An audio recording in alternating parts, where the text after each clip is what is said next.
All right, Shalom. Once again, all praise is going on. It goes to Yahweh by Hashem Yahushua, by Hashem Kwadash, the blessings of the apostles and elders of great millstone. There's always peace and blessings to the elect. I have an article here from blacklistednews.com. And this is actually shared by a brother in the camp. And Spirit, hit me to do a video on it. I was meditating on it, and this here is going to be dealing with the mark of the beast, and the technology of the mark of the beast, and basically what is going on with the current state of the world and where currency is going. Because when you go into the scriptures dealing with the mark of the beast, which we understand in all sincerity and truth that it is indeed the implantable microchip, the main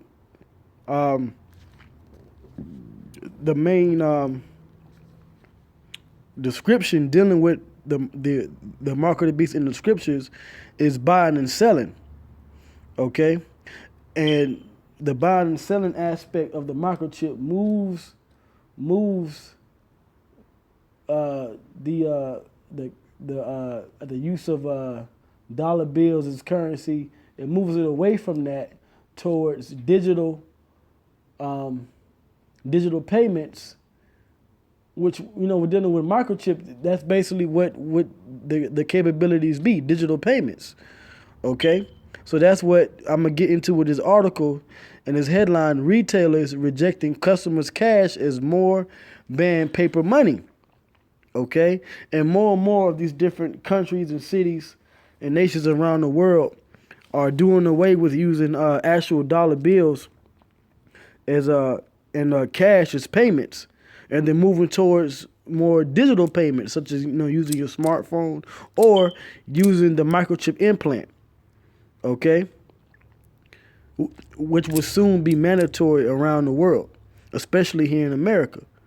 Okay, so it says here, your cash is not wanted here. A growing number of retailers and restaurants throughout the U.S. and U.K. are telling customers, but are reasons being given by companies for the new cashless approach, speed, efficiency, and the safety of store employees valid enough to require something as utterly and downright un-American as rejecting cash? And that's the problem with you Israelites out here. I'm gonna say that, you Israelite groups.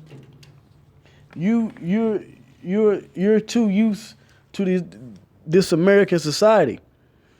You look at cash and this you look at these things as a way of just another means of buying and selling. When you look at the scriptures and the prophecy, know what? I'm gonna get it, all right? Because you can never read this prophecy and this scripture enough, all right? The mark of the beast is exactly dealing with just that.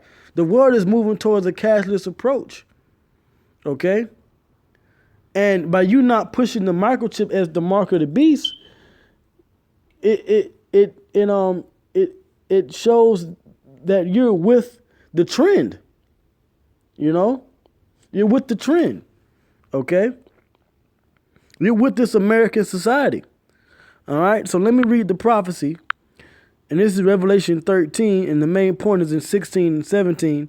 It says, and he causeth all, both small and great, rich and poor, free and bond, to receive a mark, which the word mark, when you look it up in the Greek, is charagma, which would mean something engraven or cut into.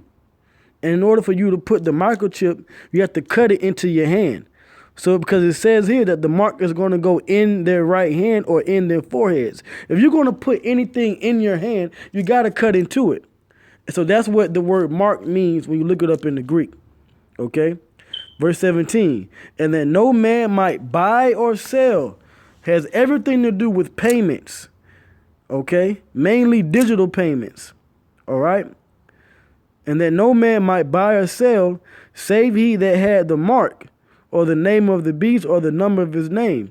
So it's going to get to a point where unless you're locked into the system and you have the actual mark, which is the implantable microchip, you're not going to be able to do anything. Buy or sell a house, buy or sell food, buy or sell clothes, water, anything, man. Okay? So that's what is going on here. The world is moving towards a cashless society and moving towards a society that actually uses digital payments, and that main way of paying for things is going to be the microchip. Okay? So let me go back into this article. I'm going to jump down here. It says, regardless of Americans' long-time preference for plastic in most transactions, which also includes the card. You know, they say paper or plastic. The reason why the credit card was introduced was to move you towards the microchip, which is the mark of the beast. And then they actually put the chip. If you have a debit card or credit card in America, that is the technology. That microchip is in your card. But what's going to make it the mark of the beast? Because the same microchip is in your smartphone that you use, your iPhone, your Samsung Galaxy phone, your Android phone. All right. All that same technology is going to be, it already is in these implantable microchips, which is going to be the new identification, the new way of payment, okay? The new medical device that is going to be made mandatory out here in this society very soon, okay? And that's what you have to understand, man. All right, it says, regardless of Americans' long-time preference for plastic in most transactions, many of which take place online, which is why you got Amazon and these other online retailers making a lot of money. And there's also, like I did a video earlier today, a little while ago, all right, an hour or two ago, on the fact that these actual department stores and these retailers are shutting down these storefronts, because these main companies are moving towards online and digital transactions, buying and selling. And that leads right into what I'm going into in this article with these cashless payments, which is going to eventually lead to the microchip, which is the mark of the beast. It's all the Internet of Things. The Internet is the new wave.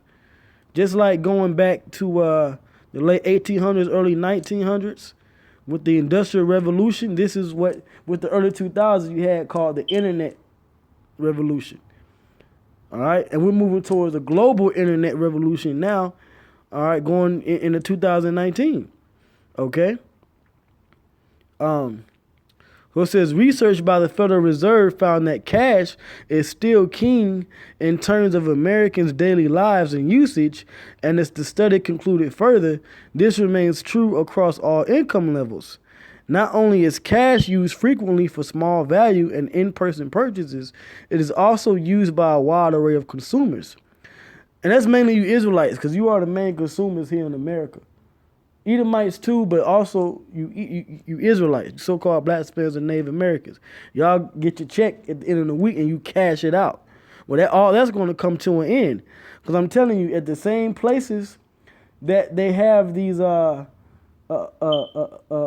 cash for your checks, or they cash your checks in these different spots, they have Bitcoin machines. Here, where I live in Atlanta, all right, in Georgia, all pretty much in these areas where Jake live, they have these Bitcoin machines at your local gas stations, convenience stores, okay, your liquor stores, your package stores, okay. You know, your different grocery stores, because everything is going to move to digital currency and digital payments. All right. So it says here, the data on cash, or the data, however you say that word, all right, on cash used by household income provides two main insights. First, consumers make on average 14 cash transactions per month, regardless of household income. It is also noteworthy that cash was the most or second most used payment instrument regardless of household income. indicating that its value to consumers as a payment instrument was not limited to lower income households, which is talking about Jake, you Israelites, that may be less likely to have access to an account at a financial institution. Because a lot of you Jakes don't have bank accounts and credit cards and things like that. You know, you get you a rush card or another digital another card outside actual banks, and you use that. There's nothing wrong with that. But they count that with their data. When they actually tally up these surveys and things like that. Okay. So what they're going to have to do here in America? They're going to have to get you people used to using digital payments. And it's only here at GMS that we push the use of this technology, and that the mark of the beast is the microchip. You're only going to get the truth and the true understanding at Great Millstone Israelites, man.